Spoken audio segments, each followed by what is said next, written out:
Hey guys, I'm Sierra, and today I'm really gonna be outside of what I usually talk about. This isn't even in the form of a podcast or a YouTube video that I usually do. And it's because I'm talking about the truth of the Boston Marathon. And if you're not able to follow it, don't be shocked. Not many people are, and nobody can find any information on this other than the runners themselves who were affected and who had to reach out to the BAA about what just happened. And honestly, from the beginning of what happened at COVID with this Boston Marathon to now, it has been a complete crap show. Let me take a deep breath. So, for a lot of people who don't know, the Boston Marathon is a very prestigious marathon that you either have to qualify for or you have to get in through a charity. Now, these charity runners, it's not like a raise $100 and go run. These charity runners work so hard to get into this Boston Marathon. The runners work so hard to get into the Boston Marathon. And what has the BAA done since March of 2020? They have pretty much just brushed us all off. So let me explain from the very beginning.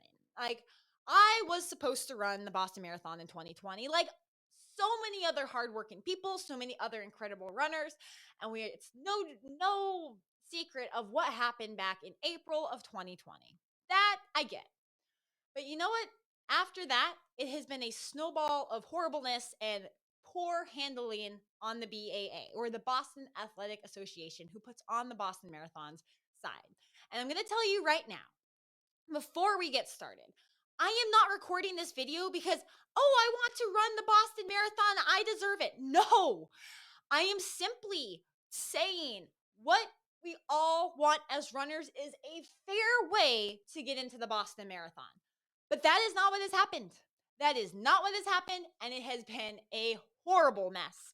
And honestly, whoever is making the decisions at the BAA, you have ruined the reputation and the prestige of the Boston Marathon. So let's start from the beginning. March, the race last year was supposed to be in April.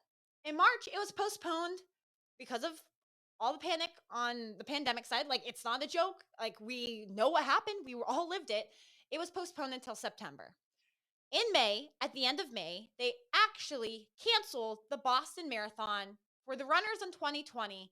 They canceled the race and said, hey, look, we're not doing the race. You guys are not going to be deferred, but we are having a virtual race at some point in September if you'd like to come run it.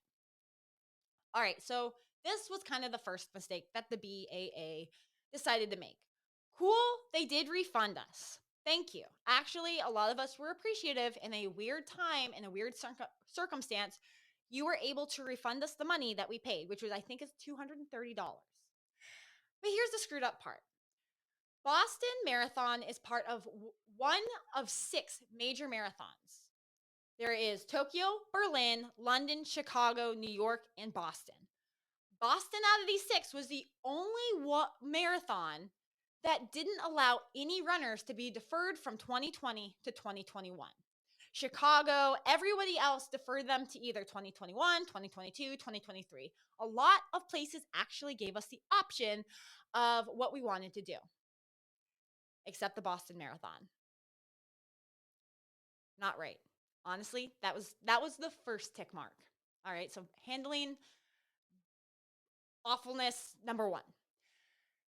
So what happened from there? Well, we all signed up for this virtual marathon. Not everybody, but a lot of people signed up for this virtual marathon, and we had this big virtual marathon race over the weekend, sometime in September when it was supposed to be, and we all went on with our lives.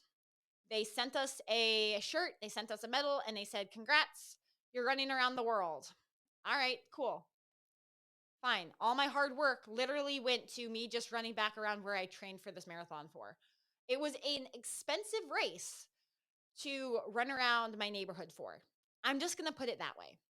So a lot of us 2020 runners signed up the first time. We didn't want to sign up the second time.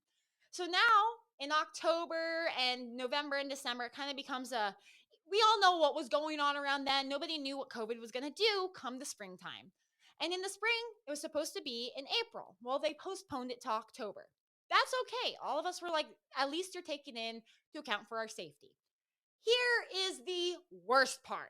All right. It gets worse. Trust me. It's like that dun dun dun. It just keeps getting worse. So they postponed it to October.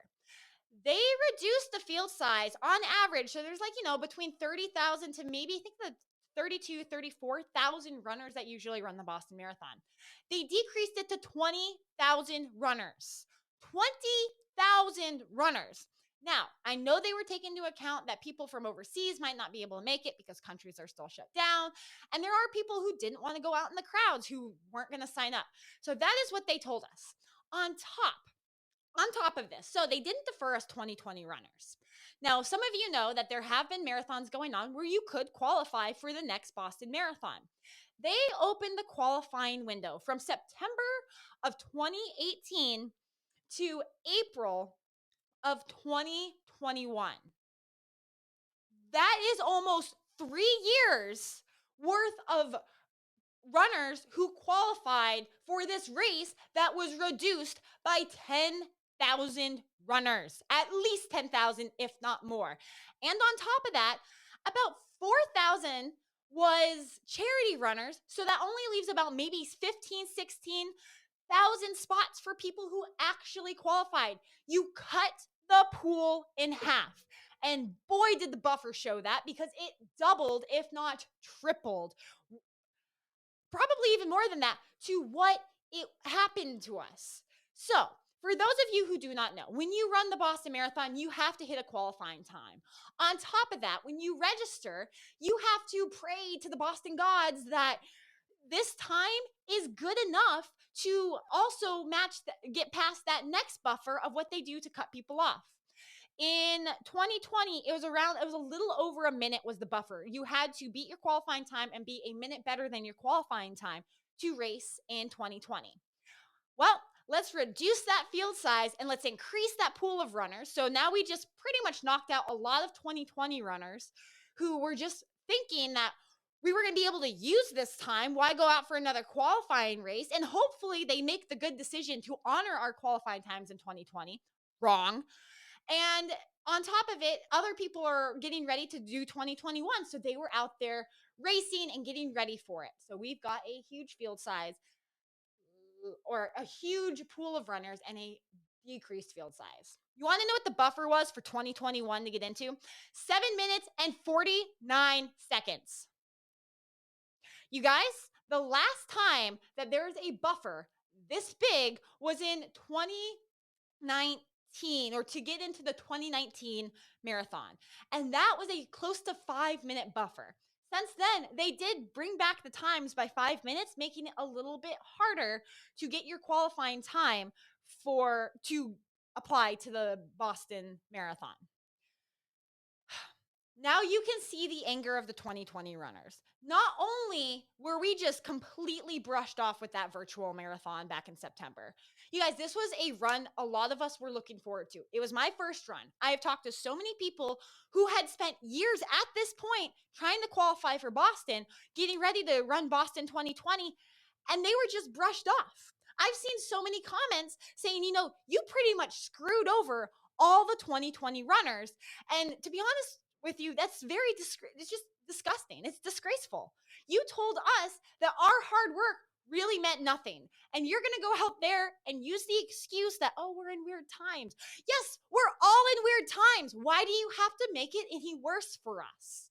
So there's the frustration number one.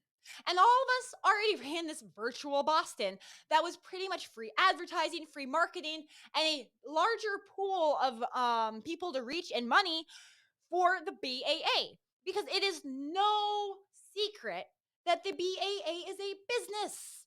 It is not people. If you hear non-for-profit, I mean, the BAA is not non-for-profit, but if you hear if you hear non-for-profit, that doesn't mean people don't take on a profit. That doesn't mean that. Everybody, if you're in the business of a business, you've got to find ways to sustain the business, and it's always, how can we get people to pay for a product or a service that we provide? The BAA couldn't host their marathon. They had to give back all the money for people. So now they had to find a new way to get money from us. And I'm not saying it in a bad way. I'm a business person. I love business. I love the idea of doing business with other people to do business and make people's lives better. This is not making our lives better. So we not only ran this super expensive virtual race around our neighborhood, but now a lot of us were just shut out from Boston. Because on top of this increased field or increased or decreased field and increased pool of runners, people aged up. I have like 13 more years until I age up. But there's a lot of people, almost double as many people that were able to age up because they went from 39 to 40 years old. They got an extra 5 minutes. I think most of them are 5 minutes on their buffer time to apply to 2021. This goalpost that a lot of us runners thought we had when we first went to qualify for it, it's like this goalpost is just like moving back and forth. What the heck? Like, what the actual heck? You're just like moving this goalpost back and forth. So I know I'm pretty much screwed at this point. I have my 4:15 buffer, and that's what I get. Some people had some people had 3-minute buffers. They worked hard for that 3-minute buffer because that's what they were going to use to get into 2020. They aged up within the 2020 year after they registered for 2020. So now for 2021, they can do a 2-minute buffer. It now becomes a 7-minute buffer, or a 3-minute buffer becomes an 8-minute buffer. That 8-minute buffer, they didn't work for that 8-minute buffer at the time, but that 8-minute buffer got them into the Boston Marathon for 2021. And you know what? It knocked out somebody who didn't have a buffer and who worked hard for a time that might have been even a little bit better than theirs. This is where it gets screwy. And I know a lot of people are like, oh, well, that's life. Life's not fair. This is not right. But hold on, it gets worse. It gets worse. So a lot of us, we do understand this. A lot of us 2020 runners who didn't make it to 2021, we understand it. We know that life is not always fair, and that's okay. We get it. So a lot of us, and I've noticed this talking to a lot of people, and this is where I'm going to start bringing up messages that people have sent to me. And honestly, it breaks my heart. It breaks my heart because I know how hard some people work. I worked so hard for my time. I worked and cried and got injured and spent so much money trying to qualify for this race, only to be pushed aside. And I'm going to tell you a couple other people. So a lot of people I've noticed, if you had a 6:30 buffer, if you had a 6-minute buffer, or some incredibly high buffer that really should have gotten you in, a lot of those people who were shut out didn't sign up for the virtual race that was offered to them after they got shut out of the 2020 race. We didn't, we didn't, we've already, there was already so much salt in our wounds. We didn't feel like rubbing it in. And to sign up for an expensive race around my neighborhood when I could be signing up for another Boston qualifying race and training to get into Boston 2022, a lot of us chose that. Why wouldn't we? I want to earn my spot in this marathon, and I want to run the actual marathon. I don't want to keep telling people, oh yeah, I ran the Boston Marathon virtually around my neighborhood. My neighbors already think I'm insane. I'm running 20, 30 miles on the weekends. And now they're thinking, oh, she's doing this because she wants to run a virtual marathon around the town? That's insane. But this is where salt got into the wounds. In August, and it's taken me a week to sit on this, last week, people who entered the virtual marathon, who I've noticed have like a 130 buffer or 250 buffer, a buffer, and I'm not saying you didn't earn that, but a buffer that it wouldn't be in line if we did this the correct way. They are now able to run in the actual Boston Marathon just because they signed up for the virtual Boston Marathon. I'm not saying they're taking everybody, because there are people who didn't qualify who are not going to be running it because they don't have a buffer and they didn't actually qualify, but they signed up for the virtual race. This is strictly people who qualified but signed up for the virtual race. I will make that note. But can we see how screwed up that logic is? On top of this, the BAA has not come out and announced absolutely anything. The BAA is just kind of brushing people off when you email them. There's no announcement, there's no formal announcement, and there was no transparency. No transparency whatsoever about if you signed up for the virtual marathon, that you could be potentially entered in if people start backing out from other countries to race the actual race in Boston. This was a screwed up, easy, take the easy road out way that the BAA could have implemented. So not only have they really screwed over a lot of runners with their last virtual marathon, so they didn't lose money and they kept some money coming in. Not only did it pretty much give them free advertising around our towns last year. And not only did they decrease the field size only to increase the pool of runners, they haven't honored the 2020 Boston marathoners whatsoever at all. They got screwed, to be honest with you. But they just broke down a lot of other runners who have worked so hard for this race and just pushed them aside. So I'm going to read you some things that I've seen people post. I'm not going to say the names, but somebody said, they're so disappointed, like so many others. They had a 4:30 buffer. All right. I know some people who got in with a 1:50, a 1:30 buffer who are now running the actual marathon because they signed up for the virtual race. This became a pay to play. She said, I had a 4:30 buffer. I didn't sign up for the virtual because I had an October race 2020 marathon that was deferred to 2021 that I already paid for.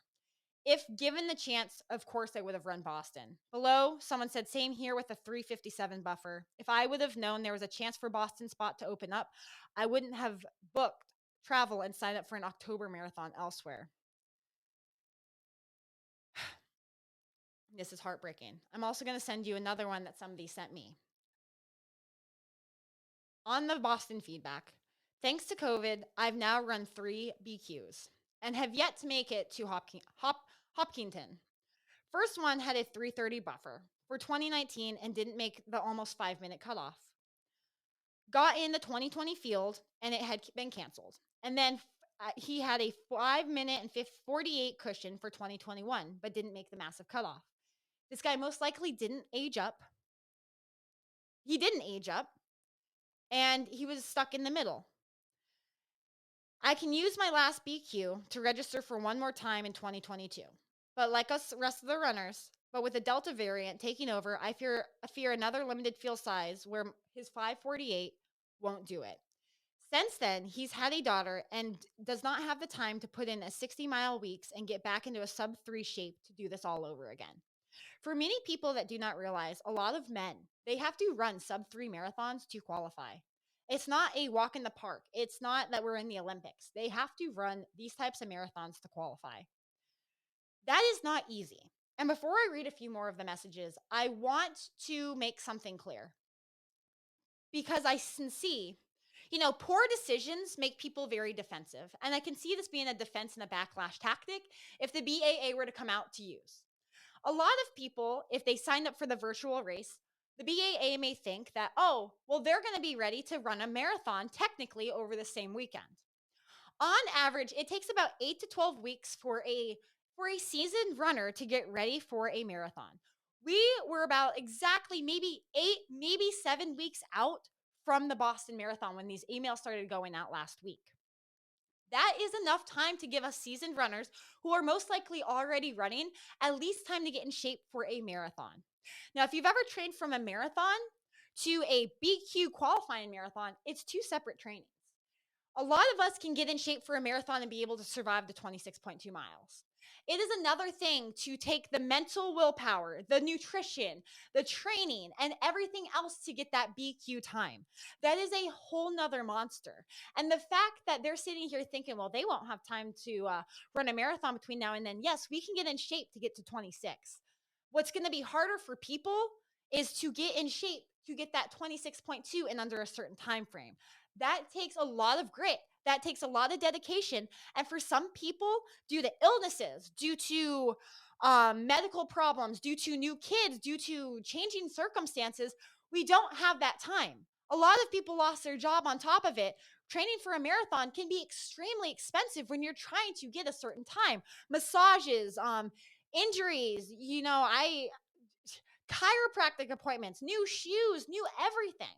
But trying to do a marathon, honestly, a lot of us can do that within a short time frame. So I don't want to hear the excuse of, well, they were already planning for a marathon. You gave everybody a heads up and just enough time so that we could all get ready for a marathon if we wanted to. But that's not the way you wanted to play, BAA. You didn't play that way. You played a whole different card. So now people like this who've been trying to get in, this guy has 3 qualifying times, hasn't made it in. You just shut him out because he didn't do the virtual marathon. We didn't pay our way in, and now you're punishing us. So I've had a lot of people go ahead and tell me, what were the messages that they got back from the BAA when they messaged the BAA about this. So this one guy sent me what he said to the BAA, and he pretty much in general said, hey, I'm just checking on my registration because I was kind of shut out and I don't really know what's going on. This is what the BAA responded. Thank you for your email. The email below indicates that your application into the 125th Boston Marathon was unfortunately not accepted. Recently, a very, very limited number of entries for the in-person 125th Boston Marathon became available for qualified U.S. entrants of the virtual race, as well as athletes who narrowly missed this year's qualifying cutoff time. We are unable to offer any other athletes into the 125th Boston at this time. Best BAA Athletic Services. Wait a minute.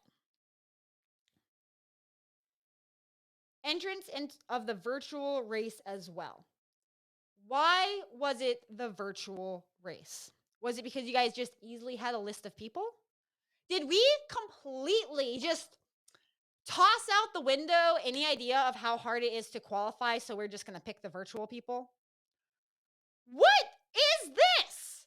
So then another woman messaged me, same thing. She's been trying to get back into Boston for a couple years now. She had a back surgery and she's not going to be able to get another qualifying race because she worked so hard for it for a little bit while her back heals. She had a great buffer. It was in a 5-minute area buffer.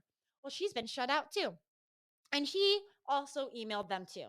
So at first she talked to somebody who pretty much told her they don't know what she's talking about. And he worked at the BAA. He can't speak on it. So she offered another email. And this is what they respond. Hello, thank you for your message. Recently, a very limited number of entries for the in-person 125th Boston Marathon became available for qualified U.S. entrants of the virtual race, as well as athletes who narrowly missed this year's qualifying cutoff time. So she pretty much got the exact same email. But I am here to tell you, why did people from this year's virtual race get in over people from last year's virtual race?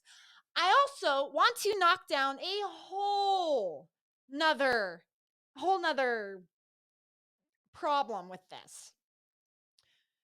Some people have said, well, maybe they didn't have the list of runners or a database of runners who actually qualified with their times to get in to go down by times. No, I'm going to tell you why this is wrong. Because they somehow had a list of letting the runners who, in their words, narrowly miss this year's qualifying cutoff time. They had that list. These are my questions that I have.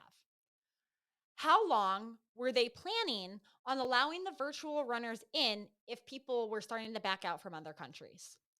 And at what point did they think this was a good idea? Well, I mean, that's actually one of my biggest questions. I think those people who missed the cutoff by a narrow amount of time, I think it was between 1 second to 23 seconds. I think those people are very deserving of running the Boston in-person marathon. I think the biggest solution to this is to go back down by time. That is all we're asking, actually. If you backstep and go through the runners and say, hey, look, we've got X amount of entries opened up. We're going to start contacting people by your qualifying time, and maybe the new buffer becomes 5 minutes and 18 seconds, and everybody has to be notified by this amount of time to respond to get into the Boston Marathon. I think that would have been an excellent way of handling it. And in fact, I think you would have had a lot less pissed off people trying to get into this Boston Marathon if you did it by time, because that keeps your prestige. That keeps your mind open to it. But instead, you just let people that sign up for the virtual marathon with random buffer times, with random cutoff times, they're now all able to run it. And people who work so hard for buffer times and who are now working even harder to get in for 2022 are just left in the dark. This is horrible the way you guys have handled this. I've sat on phone calls with people who were crying over it. This is such a crap thing to do for a prestigious race. And it really shows, like, it just opens you up red-handedly that it's really about the money. And sure, a lot of corporations are about the money. But oh my God, like the fact that now people are now racing to get into this virtual marathon in hopes that you're going to open more spots. So what does that mean? More money in your pocket. This honestly was handled so horribly, and I feel for so many runners. And I want to reiterate, I'm not doing this because I'm thinking, oh, well, we deserve to be in the race. No, everybody deserves a fair and chance to work as hard as they can to get into this race. But what you guys have done is completely move that goalpost side to side and pretty much say, oh, well, you know what? It could be by your qualifying time, or maybe it's just by you entering into the virtual marathon. Now, if you ever offer it, people are going to be racing to the virtual marathon, making you guys more money in hopes that they can get into the Boston Marathon. This was a horrible tactic, horrible ploy to either A, get your name out there, B, kind of like get people more interested in the virtual marathon, and C, make yourself some more money. On top of it, New York City opened it to 30,000 entrants. You guys, you only had about 23,000 runners actually apply. If you do that 23,000 plus your charity runners, you wouldn't even be close to 30,000 entrants. You theoretically could have let every single runner in. Theoretically, you could have let every single runner in. Now, these are numbers that I'm going off based on a lot of statistics people have found and they have talked to and they have looked at. What you guys did is horrible. And I'm not trying to yell at the BAA, but I think the handling of this has just been disgraceful. And to be honest with you, I know a lot of runners who are turning their backs on hopes of ever getting into this race. That is the last thing any of us want for a race that all of us fight to get into. All of us try so hard to get into. All we want to do is get into it with our hard work. And the feeling of the hard work running down that course is what we all want to feel. But there are so many people and so many discussions saying that this has just taken the spark away, it's taken the magic away, and it's taken any hopes of their hopes away into ever getting into this race. It really breaks my heart. But in the end, all we wanted is a fair chance to get into Boston with our hard work, with our times, and to understand and have faith and trust in the BAA to honor that, to honor our hard work, to honor that we know what we needed to do. And we did it to get into this Boston Marathon. But that was thrown out the window. And just to give one more idea for a lot of people who may still have a hard time understanding this, imagine you are working hard to, let's say, to graduate. You have a checklist. You have done everything on that checklist and you are ready to graduate or you're ready to get promoted. And your boss all of a sudden says, just kidding. Johnny over here entered some raffle and he's going to take your spot. And you're like, but I did all this work. I did everything you asked. I qualified. I worked hard. I got past it. Yeah, well, you know what? Johnny did a little bit of work, but I'm going to let him in anyways because he paid money to get into this lottery and now he's going to walk right in. That's pretty much what just happened. And again, I'm not calling for anybody to get mad at the BAA. I just simply want to say and show what the BAA did, what they are doing, and it is really pathetic. And I hope it shines a little bit of light on how horribly this was handled. Because I'm not the only one. And I hear there's a great number of people out there who are pissed. Pissed for their friends, pissed for their family, and pissed for themselves. So if anybody is wondering, the BAA does not value your times. They value your money.